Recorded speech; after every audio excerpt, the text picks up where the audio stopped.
नमस्कार, मैं डॉक्टर अमित व्यास हाजिर हुआ हूँ। अब की बार किसकी सरकार, यानी कि उत्तर प्रदेश में इस बार कौन सी सरकार बनेगी, ये एक बहुत बड़ा विषय हिंदुस्तान की राजनीति के लिए बहुत बड़ा चर्चा का केंद्र बना हुआ है। और चूंकि अलग अलग चरणों में होने वाले उत्तर प्रदेश के चुनाव क्या गुल खिलाएंगे, कौन से ग्रह कौन सी राजनीतिज्ञ को ऊंचाइयों पर लेके जाएंगे और किस ऊंचाई वाले राजनीतिज्ञ को नीचे की ओर लेकर आएंगे, ये सब चर्चा के विषय बने हुए हैं। अलग अलग टीवी चैनलों पर, पत्रिका, एस्ट्रोलॉजर्स, यहाँ तक कि हर व्यक्ति की नज़र इस उत्तर प्रदेश की सरकार पर या उसके चयन को लेकर सबके मन में जिज्ञासा बनी हुई है कि इस बार सरकार किसकी बनेगी, और अगर सरकार जिसकी भी बनेगी क्या वो आगे आने वाले समय में अपने टेन्योर को पूरा कर पाएगी। इस प्रकार की कुछ किंवदंतियाँ, कई प्रकार की चर्चाएं बाज़ार में काफ़ी जोर पकड़ रही हैं। और ऐसी स्थिति में ज्योतिष की दृष्टि में उत्तर प्रदेश की जो राजनीति है क्या गर्माहट जैसी स्थितियां पैदा करेगी, ये आने वाला समय आपको निश्चित रूप से बताएगा। लेकिन ज्योतिष और ज्योतिषी होने के नाते मेरा फ़र्ज़ बनता है कि मैं आपको इसके बारे में पहले से ही इस बात की सूचना आप तक प्रसारित कर सकूं कि इस बार क्या होने वाला है। देखिए, मैंने पिछले वीडियो में चर्चा की थी कि योगी जी की कुंडली कैसी है, उसमें कौन कौन से ग्रह उनके लिए फेवरेबल हैं और अनफेवरेबल हैं। ठीक वैसे ही अखिलेश यादव की कुंडली पर भी चर्चा की गई थी, और वहीं दूसरी ओर मायावती की कुंडली पर भी विस्तृत रूप से चर्चा की गई थी। और इन सभी कुंडलियों का और विभिन्न राजनीतिक पार्टियों की कुंडलियों का अवलोकन करने के बाद निष्कर्ष ये निकलने पर आया कि कहीं न कहीं योगी की सरकार के दोबारा आने के काफ़ी प्रबल योग बनते तो हैं, लेकिन कठिनाइयों वाला दौर निश्चित रूप से उन्हें फेस करना पड़ेगा। और उसके दो बहुत मूलभूत कारण हैं, राहु का वृष राशि में होना और वहीं दूसरी ओर शनि का मकर राशि में होना। और अब चूँकि कई सारे ग्रह मकर राशि में प्रवेश कर चुके हैं, तो ये जो ग्रहों का राशि परिवर्तन और 4 या 5 ग्रहों का पंचग्रही योग जो बन रहा है, वो निश्चित रूप से हमारे हिंदुस्तान की राजनीति प्लस उत्तर प्रदेश की राजनीति में उठापटक तो लाने वाला है ही, वहीं दूसरी ओर हमारे आर्थिक विकास में, राजनीतिक गतिशीलता में कहीं न कहीं इनका बहुत बड़ा योगदान होने वाला है। देखिए, मैं आपको एक बात बहुत महत्वपूर्ण रूप से बताना चाहूँगा कि इस उत्तर प्रदेश की जो राजनीति है उसमें विभिन्न राशियों वाले व्यक्ति इलेक्शन में खड़े हो रहे हैं, चाहे वो भाजपा से खड़े हों या कांग्रेस से, सपा से या बसपा से या और अन्य लोकल पार्टियों से खड़े होने वाले जो व्यक्ति हैं, उनमें से किन व्यक्तियों की राशि या किन राशि वाले व्यक्तियों की कुंडली ज़्यादा प्रभावशाली रहेगी, ये विषय मैंने आज चुना है।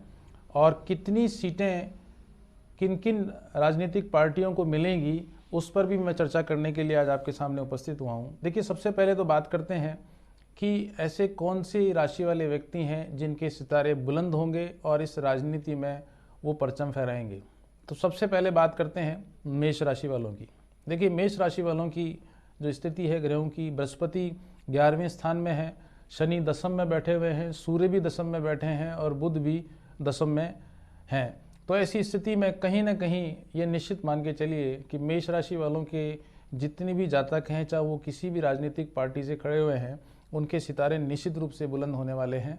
और ऐसी स्थिति में कोई भी मेष राशि का शहर हो या मेष राशि का कोई भी व्यक्ति राजनीति में अपना पदार्पण किया है, ये निश्चित मान के चलो कि इन राशि वालों का ही परचम फहराने वाला है। एक तो राशि है मेष राशि, दूसरा है आपकी मिथुन राशि। देखिए, मिथुन राशि वालों के लिए भी निश्चित रूप से कहीं ना कहीं बृहस्पति का और वहीं दूसरी ओर शनि का जो स्थान है वो काफ़ी फेवरेबल स्थान पर है, जिसकी वजह से उन्हें कहीं न कहीं राजनीति में सफलता प्राप्त दिखाई पड़ रही है।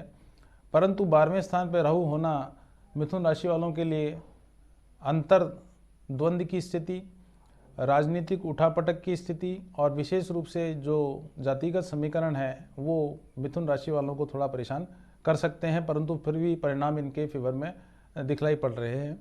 अब बात करते हैं सिंह राशि वालों की। देखिए, सिंह राशि वाले व्यक्तियों के लिए बृहस्पति का सप्तम स्थान में होना निश्चित रूप से उनको चमत्कारिक लाभ देने की स्थिति में तो है ही, और अगर ये सिंह राशि वाली महिलाएं अगर हैं किसी भी राजनीतिक पार्टी की उम्मीदवार, तो निश्चित मान के चलिए कि इनका परचम निश्चित रूप से फहराएगा। दूसरी बात ये कि शनि का छठे स्थान में होना, सूर्य का छठे स्थान में होना, ये कहीं न कहीं शत्रुओं पर भी भारी पड़ने वाली स्थिति दिखलाई पड़ रही है। तो निश्चित रूप से सिंह राशि वाले व्यक्ति भी इसमें अपना कमाल करने की स्थिति में आपके सामने आने वाले हैं। और अब बात करते हैं तुला राशि वालों की। देखिए, तुला राशि वाले व्यक्तियों के लिए चतुर्थ में शनि होना, जहां उनके सुखों में वृद्धि करेगा, वहीं कहीं न कहीं पंचम स्थान में बृहस्पति की उपस्थिति उन्हें गज केसरी योग जैसी स्थितियां पैदा करने की बातें करता है। तो कहीं न कहीं तुला राशि वाले व्यक्तियों के लिए भी बृहस्पति की फेवर में होना, राहु का भी फेवर में होना कहीं न कहीं चमत्कारिक प्रभाव दिखाने वाला रहेगा। परंतु अष्टम का राहु तुला राशि वालों के लिए शारीरिक परेशानियां लेकर आएगा, और कहीं न कहीं कोई अंतर्द्वंद या कोई जातिगत समीकरण की वजह से उन्हें कुछ समस्याओं का सामना तो करना पड़ सकता है, लेकिन निश्चित मान के चलिए कि तुला राशि वाले व्यक्ति भी अन्य राशि वाले व्यक्तियों पर भारी पड़ सकते हैं। प्रश्न ये उत्पन्न होता है कि एक ही स्थान से मेष राशि वाला व्यक्ति भी खड़ा हो रहा है और दूसरी तरफ तुला राशि वाला व्यक्ति भी खड़ा हो रहा है, तो आपके मन में क्वेश्चन उठना स्वाभाविक है। तो ये डिपेंड करता है उस व्यक्ति की व्यक्तिगत कुंडली में शनि का, राहु का और बृहस्पति का स्थान या उसकी उपस्थिति किस प्रकार से है। क्योंकि अगर शनि की उपस्थिति अच्छी है और बृहस्पति की नहीं है तो भी दिक्कत है, और अगर बृहस्पति की अच्छी और शनि की नहीं है तो निश्चित रूप से कहीं ना कहीं उसका दुष्प्रभाव देखने को मिलेगा। परंतु तुला राशि वालों का फिर भी प्रभाव राजनीतिक दृष्टि से काफ़ी अच्छा दिखाई दे रहा है। अब बात करते हैं मकर राशि वालों की। देखिए, मकर राशि वाले व्यक्तियों के लिए सबसे सर्वोत्तम समय है। जो व्यक्ति मकर राशि के धारक हैं उनका आने वाले राजनीतिक जो स्तर है वो काफ़ी ऊंचाइयों पर दिखाई पड़ रहा है। कहीं न कहीं पत्नी की ओर से समस्याएं होने की वजह से जरूर उनकी राजनीतिक सरगर्मियों पर असर पड़ सकता है, परंतु मकर राशि वाले भी कोई ना कोई परचम इस राजनीतिक दौर में अपना परचम फहराने की स्थिति में रहेंगे। और एक हैं कुंभ राशि वाले व्यक्ति। देखिए, कुंभ राशि वाले व्यक्तियों की शनि की 7.5 का चलना, बृहस्पति का कुंभ राशि में आना कहीं न कहीं इस बात को इंगित कर रहा है कि ये व्यक्ति कहीं न कहीं एक धमाकेदार तरीके से अपनी उपस्थिति दर्ज कराएंगे।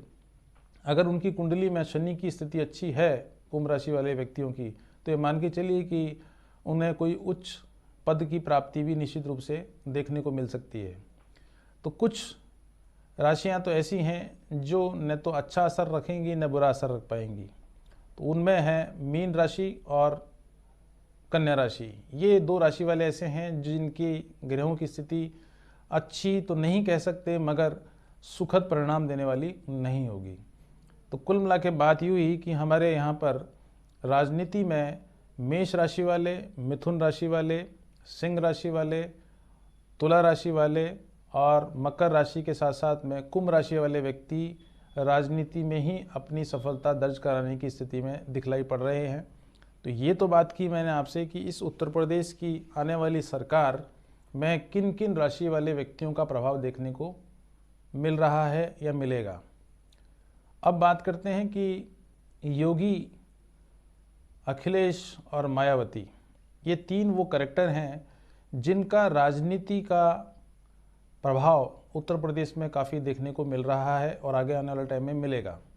तो कहीं ना कहीं ये जो व्यक्तित्व हैं, चूँकि मैंने जैसा कि बताया कि कुंभ राशि वालों का भी स्थिति अच्छी रहेगी, मगर राहु का प्रभाव सही होने की नहीं होने की वजह से कुंभ राशि वाले थोड़े से परेशान हो सकते हैं।